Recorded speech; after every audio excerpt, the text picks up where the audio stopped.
Baik, saya awali. Assalamualaikum warahmatullahi wabarakatuh.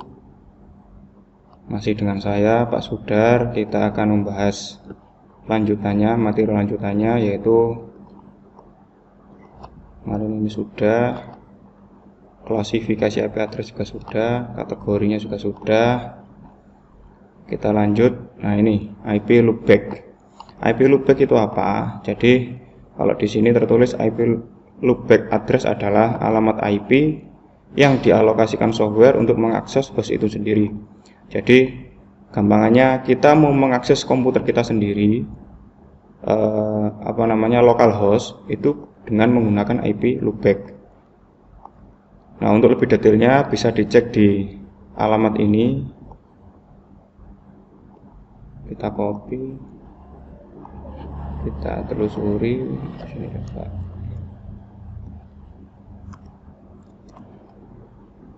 Bisa.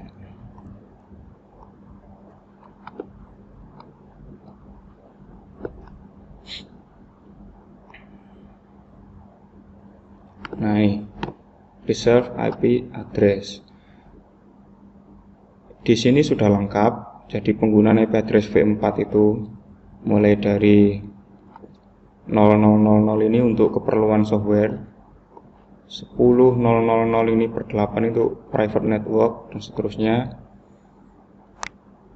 Lalu di sini coba kita cari yang untuk loopback address. Biasanya 127 untuk loopback. Nah, ini 127.0.0.0 per 8. Ini digunakan use for loopback address, digunakan untuk loopback address to the local host. Jadi kalau misalkan kita install server atau aplikasi di dalam localhost, nah untuk ngecek koneksinya biasanya kita akses yaitu localhost. Bisa diketik localhost atau diketik IP-nya 127.0.0.0 per 8. Jadi intinya IP loopback ini gunanya untuk menghubungi dirinya sendiri. Jadi komputer kita itu bisa dihubungi menggunakan IP loopback. Kalau IPv4 yaitu tadi IP-nya 127.0.0.0. Nah, ini ada IPv6. Nanti bisa dicek sendiri ya. Lalu selanjutnya yaitu IPv6. Yang kemarin sudah kita bahas IP versi 4, sekarang adalah IP versi 6. Saya bacakan. Jadi IP versi 6 adalah protokol internet versi baru yang didesain sebagai pengganti dari internet protokol versi 4. IPv6 memiliki kapasitas alamat 128 bit. Kalau IPv4 itu berapa bit? Ada 32 bit. Sementara IPv6 128 bit.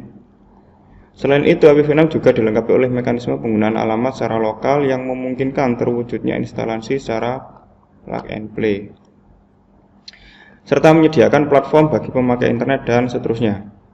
Nah, tujuan dari IPv6 itu dikeluarkan IPv6 itu untuk mengatasi IPv4 yang sudah tidak mencukupi lagi.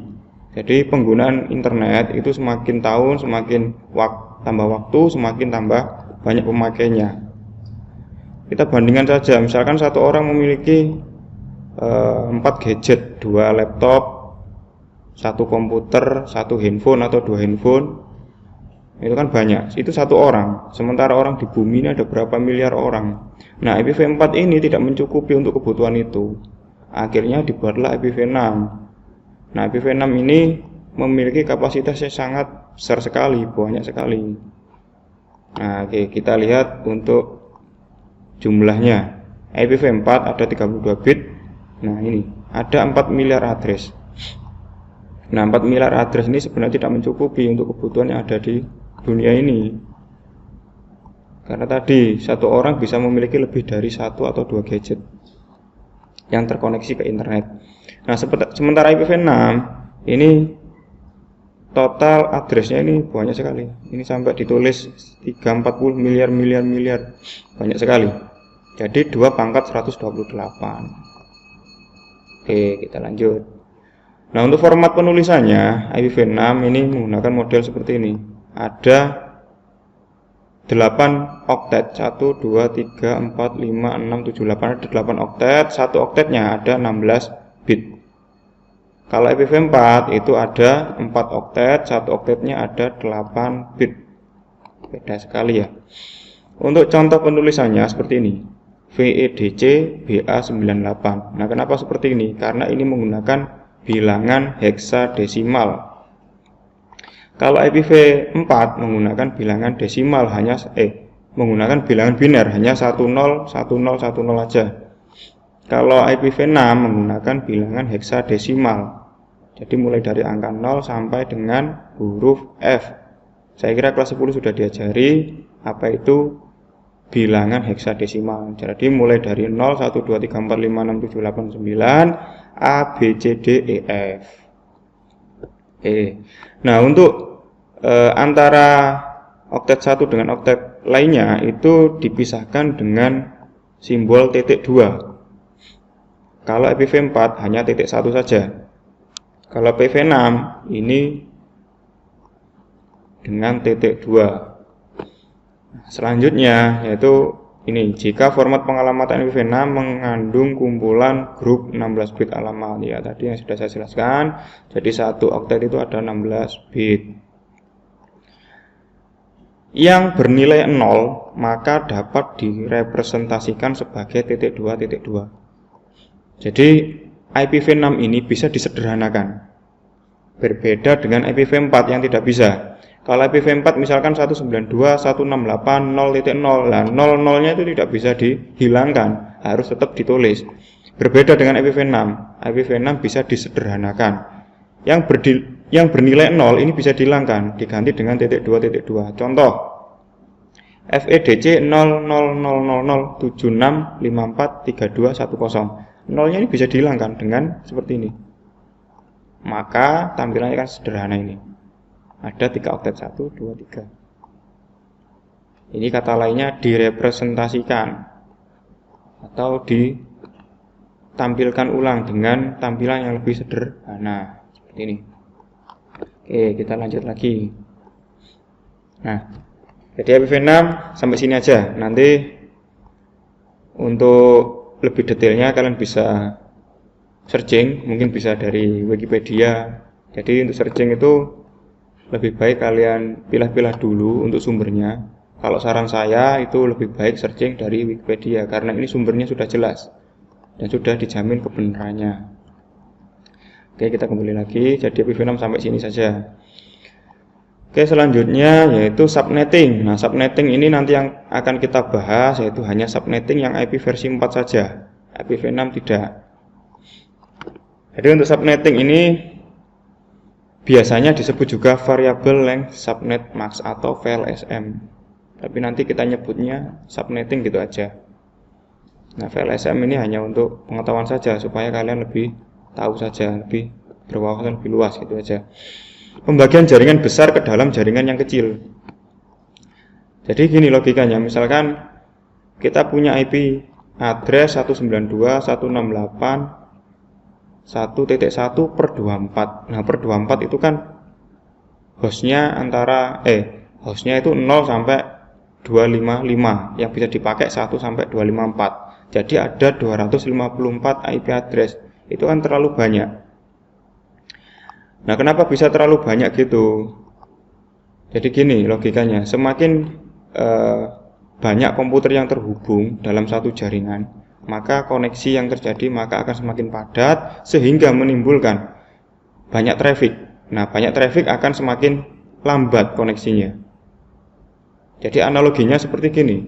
Contoh di jalan. Jalan ini sebagai bandwidth internet. Nah, di jalan itu semakin banyak kendaraan maka akan semakin macet. Kalau kendaraannya dikit maka jalannya akan semakin lancar. Sama dengan analogi dari internet ini, jadi jaringan ini sama. Jadi subnetting ini tujuannya untuk memperlancar jaringan internet. Selain memperlancar, subnetting ini juga berfungsi sebagai pengaman juga, jadi sebagai security. Jaringan yang besar nanti akan dibagi-bagi menjadi beberapa jaringan. Contohnya tadi seperti per 24 itu kan jaringannya cukup besar, maka dia akan dibagi-bagi menjadi jaringan yang lebih kecil lagi, sehingga jalannya lebih lancar dan lebih secure atau lebih aman. Pembagian jaringan besar ke dalam jaringan yang kecil-kecil inilah disebut sebagai subnetting. Dilakukan dengan cara memodifikasi subnet mask default. Jadi contohnya seperti ini, misalkan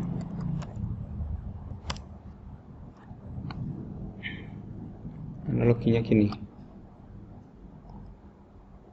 Saya punya jaringan besar. Nah, ini jaringannya per 24 misalkan. Ini jaringannya per 24. Per 24 ini memiliki host 254. Nah, ini kan sangat banyak, 254 komputer ini terkoneksi ke dalam satu jaringan. Kalau interkoneksi semua dan jalan semua, pasti jaringan akan lemot. Maka muncullah teknologi yang namanya subnetting. Nah, subnetting ini nanti jaringan ini akan dibagi menjadi, misalkan dibagi 4. Nah, gini. Ada 4 jaringan, misalkan ini 1, ini 2, bentar, ini 2, ya ini 3, ini jaringan keempat. Nah, ada 4 jaringan. Jaringan 1 sama jaringan 2 ini tidak bisa terhubung karena sudah beda jaringan. Kalau menghubungannya gimana? Pakai yang namanya device router. Jadi yang bisa terkoneksi hanya satu jaringan ini saja. Misalkan di sini IP 1 sampai misalkan 100. Nah, gini. 101 di sini. Sampai dan seterusnya. Di sini berapa, dan gitu. Jadi kembali lagi, subnetting ini membagi jaringan yang besar ke dalam jaringan-jaringan yang kecil. Oke, kita lanjutnya. Manfaat subnetting pada jaringan, nah ini kelas C terdapat 254, kelas B lebih banyak lagi, kelas A makin banyak lagi. Maka dibuatlah subnetting. Nah, ini penjelasannya. Semakin banyak host terkoneksi dengan terjadi traffic yang semakin besar pada jaringan tersebut. Sebuah LAN dengan 254 host akan memiliki performansi yang kurang baik dibandingkan dengan LAN yang hanya mempunyai 62 host. Pemecahan yang paling sederhana adalah memecah menjadi 2 atau lebih LAN. Pembagian inilah yang disebut dengan subnetting. Oke, kita lanjut lagi. Nah, ini subnetting. Ini tabel subnetting. Ini saya minta kalian untuk menghafalkan ini. Ya, untuk menghafalkan ini. Jadi default dari IPv4 itu per 24 defaultnya. Per 24. Per 24 itu subnet max-nya 255.255.255.0. Jumlah ID-nya 256. Loh, Pak, kok beda dengan tadi? Yang di sini kok 254? Ya, 256 ini dikurangi 2. 2 itu untuk apa? 1 untuk network, yang kedua untuk broadcast. Nah, untuk network sama broadcast ini tidak bisa dipakai untuk di komputer. Yang bisa dipakai di komputer atau device hanya 254 alamat ini. Nah, ini kenapa kok 256 ya? Karena masuk semua. Jadi mulai dari network, host, sama broadcast masuk semua. Nah, untuk penjelasannya nanti ada di slide selanjutnya. Jadi pertama ini kalian hafalkan dulu. Jadi kalau misalkan ditanya 192.1/68 1.1/27 subnet max-nya berapa? Kalian bisa langsung menjawab 224. Nah, kenapa kok harus dihafalkan? Karena misalkan saya praktekkan di Cisco.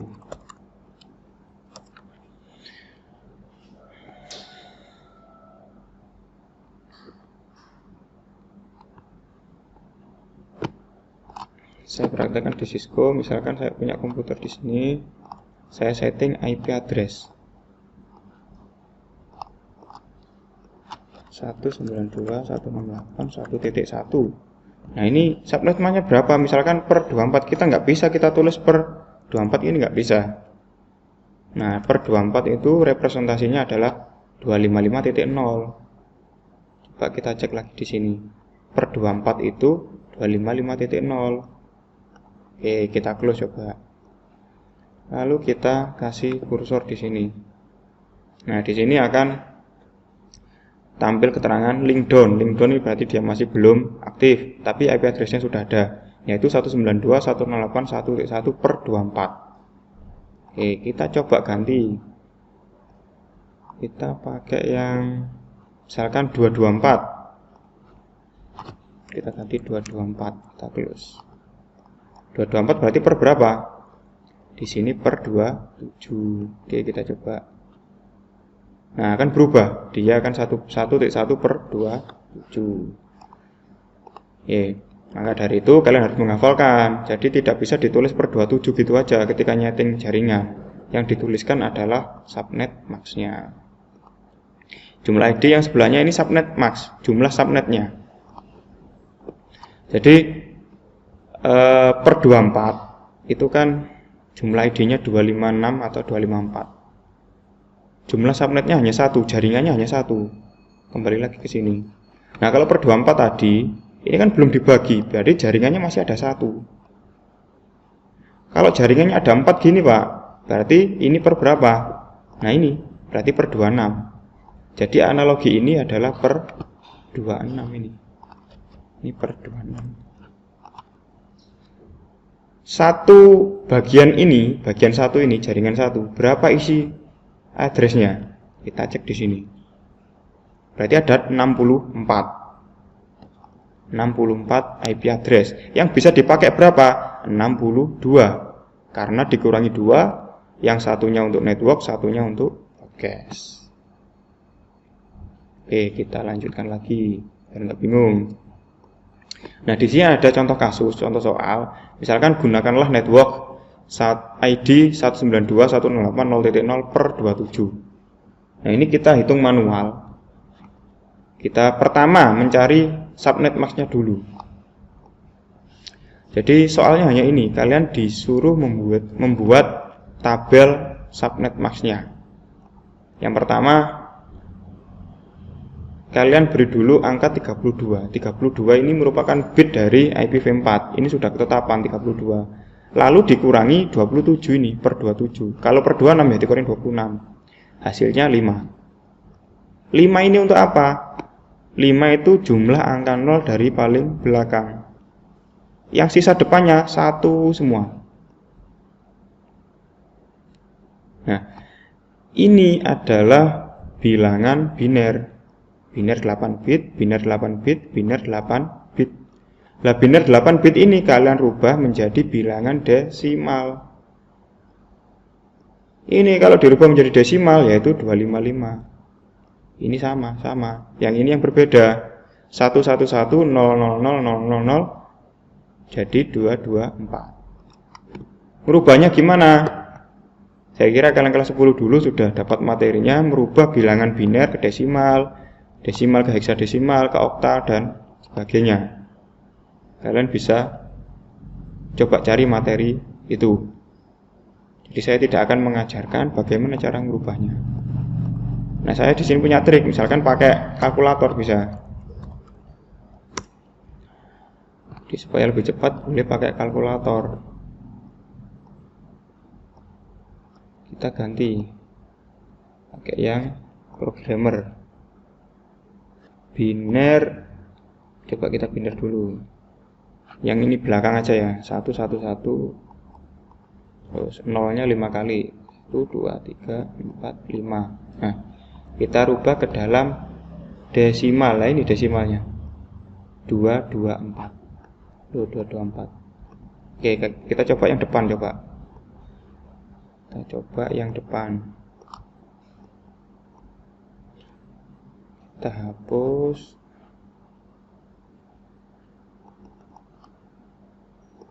Hapusnya ini. 1, 2, 3, 4, 5, 6, 7, 8. Nah, desimalnya 255. Ini 255. Oke, kita lanjut lagi. Langkah kedua, menghitung jumlah subnet yang akan terbentuk menggunakan rumus 2 pangkat n. Di mana n adalah jumlah bit yang diselubungkan. Atau gampangnya, n ini adalah jumlah angka 1 yang di belakang ini. Karena nolnya ada 5, maka satunya ada 3. Oke. Jadi makanya 2 pangkat 3 sama dengan 8. Jadi ada 8 subnet. Jadi networknya nanti ada 8. Kita cek lagi di tabel. Per 27. Lu ada 8 subnetnya. Iya, ada 8. Oke, selanjutnya nomor 3, langkah ketiga. Pergunakanlah rumus 256. Nah, 256 ini juga ketetapan. Tidak boleh dirubah ini. Dikurang angka oktet yang diselubungkan. Jadi 256 dikurangi 224. 224 dari mana? Dari ini tadi 224. Sama dengan 32. Sehingga ada 8 subnet yang terbentuk dengan kelipatan 32. Oke, kita lanjut. Maka nomor 4, maka didapatkan kelompok subnet baru. Nah, ini buat kelompoknya, ini buat kelipatannya. Jadi kalian buat kelipatannya mulai dari 0 sampai 224. Dengan kelipatan 32. 0 tambah 32, 32. Tambah 32 lagi 64. Tambah 32 lagi 96. Sampai 224. Oke, selanjutnya yaitu menentukan jumlah host per subnet. 2 pangkat 5. 5 dari mana? 5 adalah jumlah nolnya tadi. Ini jumlah nolnya dikurangi 2. 2 pangkat 5 32 dikurangi 2 adalah 30. Jadi jumlah komputer yang bisa dipakai per networknya atau per subnetnya ada 30 komputer atau device. Oke, kita lanjut. Nah, hasil akhirnya akan nanti seperti ini. Nanti tugas kalian yaitu membuat tabel seperti ini. Nah, untuk tugas nanti akan saya sampaikan pada materi lanjutannya. Jadi untuk pertemuan selanjutnya itu kalian mengerjakan tugas membuat tabel subnetting seperti ini. Jadi ada net 1, net 2 sampai 8. Loh, kenapa kok ada 8 network? Karena di sini 8. Oke. Tabelnya seperti ini. Jadi kalau misalkan di sini misalkan cuma 4 subnet, ya kalian buatnya 4 saja, 1 2 3 4. Net 1, net 2, net 3, net 4 gitu aja. Lalu ada network, IP address awal, IP address akhir sama broadcast. Network itu pasti diawali dengan 192.168.0.0. Belakangnya pasti 0. Oke, gitu ya. Lalu jangan lupa dilihat kelipatannya. Mulai dari 0, 32. Di sini ada 0, ada 32. Terus 32 64 96. 64 96 dan seterusnya sampai 224. Nah, lanjutannya kita tentukan dulu net 1. Net 1 kalau ini 32 berarti di sini 31 karena dikurangi 1. 32 31. Nanti urutnya gini. Nah, gini urutannya. Nah, mengular gini terus sampai 255. Ingat yang paling terakhir adalah 255 bukan 256 tapi 255. Karena 0 ikut dihitung akhirnya jadinya 256. Oke. 0 sampai 31. 32 sampai 65. Ini per networknya. Komputer yang bisa dipakai 1 sampai 30. Yang network kedua 33 sampai 64. Yang network 3 65 sampai 94. Nah, ini dari mana, Pak? Nah, ini urutannya. Jadi mulai network 0.0, IP address awal, ya lanjutannya 0.1. Nah, ini network IP address akhirnya kok bisa 0.30 karena mundur dari 031 berarti 030. Ini juga sama. Ini 64 karena mundur dari 65. Mundur dari ini. Oh, ini salah ini. Harusnya ini 63 sama 62 ini. Ini gimana gantinya ini? Jadi yang ini Ini tuh salah, jadi harusnya ini 63 dan di sini adalah 62 karena mundur. Nah, 96 ini 95. Ini 64 berarti harusnya 63 sama 62. Dan seterusnya sampai terakhir 225. Oke, kita buktikan pakai Cisco Packet Tracer. Kita buat dua komputer. Kita hubungkan dengan kabel. Ini 192.168.1.1 per 27.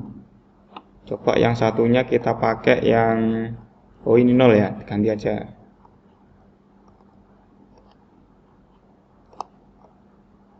Ini 0.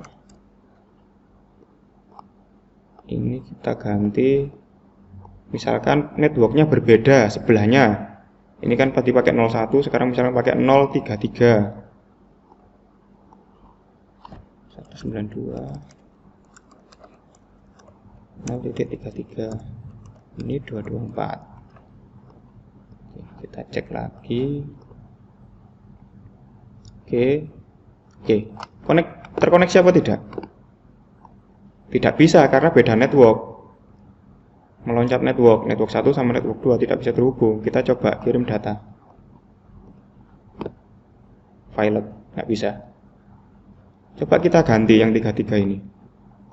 Kita ganti yang satu network misalkan per 29. Misalkan IP address 029. 29 kan masih antara 1 sampai 30. Kita coba ganti 29. Bisa terkoneksi apa tidak? Pasti bisa karena satu network. Kita kirim data. Sukses. Oke, jadi antara network 1 dengan network 2 itu tidak bisa terkoneksi. Bisa terkoneksi asalkan kita menambahkan device yang namanya router. Nah, untuk penghitungan tabel subnetting ini bisa juga dilakukan secara digital dengan cara IPL kalkulator. Coba, nah ini saya tadi sudah browsing mencari IP kalkulator. Nah, ini alamatnya, bisa aja kalian tahu lagi ya. Jadi dari Google kalian cari IP kalkulator.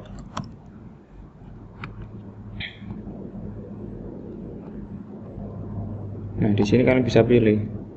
Banyak di sini. Misalkan saya coba yang paling atas ini IP kalkulator. Nah, di sini bisa menghitung kalkulatornya. Misalkan kita pakai yang per 27. 0.1 per 27 misalkan. Per 27. Kita kalkulate. Nah, di sini akan tampil network.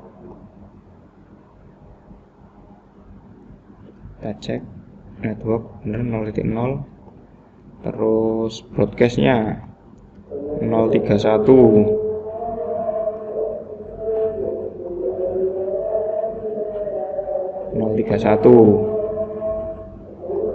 Lalu untuk bus awalnya 0.1.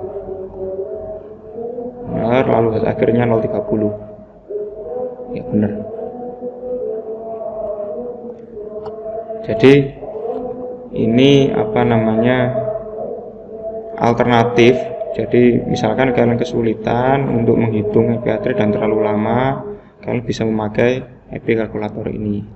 Tetapi untuk tugasnya nanti kalian harus bisa menghitung secara manual. Untuk tugasnya harus bisa menghitung secara manual. Jadi yang kalkulator ini hanya opsional saja. Jadi misalkan terdesak pakai ini. Nah, kenapa kau harus manual, Pak? Karena kalau kalian bisa manual ini, kalian bisa menghitung secara IP address pakai kalkulator ini. Tapi kalau kalian cuma bisa menghitung secara pakai kalkulator ini, kalian belum tentu bisa menghitung secara manual. Asal usulnya dari mana kalian nggak tahu. Gitu. Oke, kita coba pakai yang net 2 misalkan 33 sampai 64. Kita pakai yang ini salah tadi ya. Jadi tadi mulai dari 62, ini 63, ini 64. Jadi 62, 63. Kita coba pakai 60. Coba pakai 60. Kita calculate. Nah, di sini akan tampil networknya 032. Kita coba cek di sini. 032.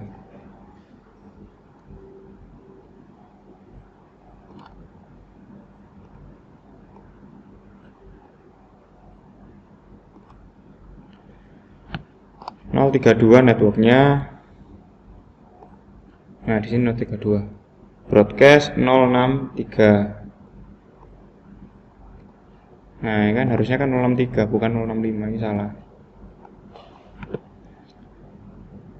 Oke, jadi begitu untuk ngecek subnetting IP mana saja yang bisa dipakai untuk komputer, networknya IP-nya berapa, broadcastnya IP-nya berapa jumlah networknya, bisa dihitung secara manual. Nah, untuk alternatifnya bisa pakai IP kalkulator. Oke, mungkin itu yang bisa saya sampaikan. Kurang lebihnya mohon maaf. Untuk tugasnya nanti